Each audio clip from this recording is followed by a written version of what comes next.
China now enjoys military superiority above the United States. Now, the Americans may not agree with me, but when you look at the conventional weapons as well as nuclear weapons, China is not next to the United States. China is actually ahead of the United States. This is very profound, and it will take time to sink in. But that leads to a very important next question.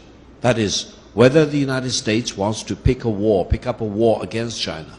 Let me tell you, as I mentioned, inevitability of peace between China and the United States. Does that mean the United States will not kind of challenge China? No, they will continue to challenge China. Do you know through what means? Through using proxies. They want to turn the Philippines into a proxy. They want to push the Philippines to the forefront, to instigate a war between China and the Philippines in the South China Sea, and the United States hides in the background, and it does not suffer any casualty. The casualties will be either the Chinese on the Chinese side or the Filipinos on the Filipino side.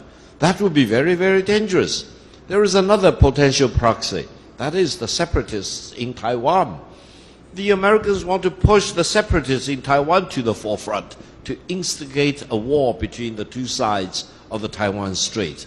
Now, other than that, I don't think any general or admiral in Washington will really go in that direction of instigating a direct war with China. Because, let me share with you, after the Korean War, it is a consensus in Washington that the United States does not want to fight a ground war with China anymore. They are sickened by the casualties suffered by the Americans on the Korean Peninsula, because they learned the lesson in the Vietnam War, and Philippines was very much involved in the Vietnam War because the Americans used the Philippines as the naval base, as the air base, etc. China said, don't cross parallel 17.